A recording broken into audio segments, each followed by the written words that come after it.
CM ಡಿ.ಕೆ.ಶಿ Shivakumar ಅವರು ಹೇಳ್ತಾರ, ಬಿಡದಿ ಒಳಗ ಯಾರು ಕೃಷಿನೇ ಮಾಡಲ್ಲ, ಯಾರು ರೈತರ ಇಲ್ಲ ಅಂತ ಹೇಳ್ತಾರ.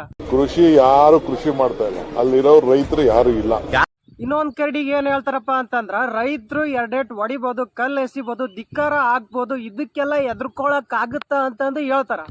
ರೈತರು ಎರಡೇಟ್ ಹೊಡಿಬಹುದು ಅಷ್ಟೇ ತಾನೆ, ಮೊಟ್ಟೆನೋ ಕಲ್ಲೋ ಪಲ್ಲೋ ಎಸಿಬಹುದು, ಧಿಕ್ಕಾರ ಹಾಕ್ಬೋದು, ಅದಕ್ಕೆಲ್ಲ ಒಂದ್ ಕಡೆಗೆ ರೈತರು ಅದರ ಅಂತಾರ, ಇನ್ನೊಂದ್ ಕಡೆಗೆ ರೈತರು ಇಲ್ಲ ಅನ್ನೋ ತರ ಮಾತಾಡ್ತಾರ. ಅದು ಬಿಡಪ್ಪ, ರಾಜಕಾರಣಿಗಳು ಇರೋದೇನಕ್ಕ ಜನಗಳ ಸೇವೆ ಮಾಡಕ್. ಅವರೇ ಹೇಳ್ತಾರ ಬಾಯ್ ತೆರೆದ, ನಾವಿರೋದು ಜನಗಳ ಸೇವೆ ಮಾಡಕಂತ. ಇವಾಗ ನೋಡಿದ್ರ ಜನಗಳ ವಿರುದ್ಧ ಹೊಂಟ್ರಿ ನೀವು. ಬರೀ ಸರ್ವೆ ಮಾಡ್ತೀವಿ ಅಂತ ಬಂದಿದ್ದಕ್ಕ ಅಲ್ಲಿ ರೈತರು ಅವ್ರನ್ನ ಪೊರ್ಕಿ ತಗೊಂಡು ಒಡೆದ್ ಕಳ್ಸ್ಯಾರ.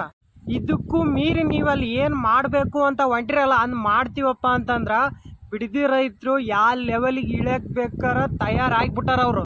ಇದನ್ನ ಅರ್ಥ ಮಾಡ್ಕೊಂಡು ನೀವು ಸುಮ್ನೆ ಇರ್ತೀರಂದ್ರ ನಿಮ್ಗ ಒಳ್ಳೇದು. ಸರ್ಕಾರ ಬೆಂಕಿಕ್ಕ ನಮ್ ಬದುಕನ್ನ ಕಿತ್ಕೊಂಡು ಅವ್ನ ಏನ್ ಬದುಕ್ತಾನೆ. ಒಂಚೂರು ಮಾನ ಮರ್ಯಾದೆ ಇದ್ರೆ ಈ ಕೆಲಸ ಎಲ್ಲ ಮಾಡಲ್ಲ, ಮಾಡ್ಬಾರ ಕೆಲಸ ಮಾಡ್ಕೊಂಡು ಈ ರೈತರನ್ನೆಲ್ಲ ಒಕ್ಕಲೆ ಬಿಡಿಸುವಂತ ಕೆಲಸ. ಈ ದಬ್ಬಾಳಿಕೆ ಗುಂಡ ಮಾಡಕ್ ಅದು ಇದು ಮಾಡಕ್ ಬಂದ್ರು ಬಿಡುವ ಮಕ್ಕಳೆಲ್ಲ. ನನ್ನ ಮಗ ಕೊಡೋದು 3 ದಿನ ಇರಲ್ಲ. ನಮ್ಗ್ ಬೇಡ ಅವ್ನ ದುಡ್ಡು. ಅವ್ನ 10 ಕೋಟಿ ಅಲ್ಲ, 50 ಕೋಟಿ ಅಲ್ಲ, 20 ಕೋಟಿ ಕೊಟ್ಟು ಬೇಡ. ಆದ್ರೆ ಮಗ ಬಂದಿಲ್ಲಿ ಅವ್ನ್ ತಾಕತ್ತಿದ್ರೆ ಹಿಂದಿನ ಕಾಲದಲ್ಲಿ ಅದೇ ತರ ನಮ್ಮ ಭೂಮಿ ಕಾಪಾಡ್ಕೊಳ್ಳೋದು ನಮ್ಗದೇ.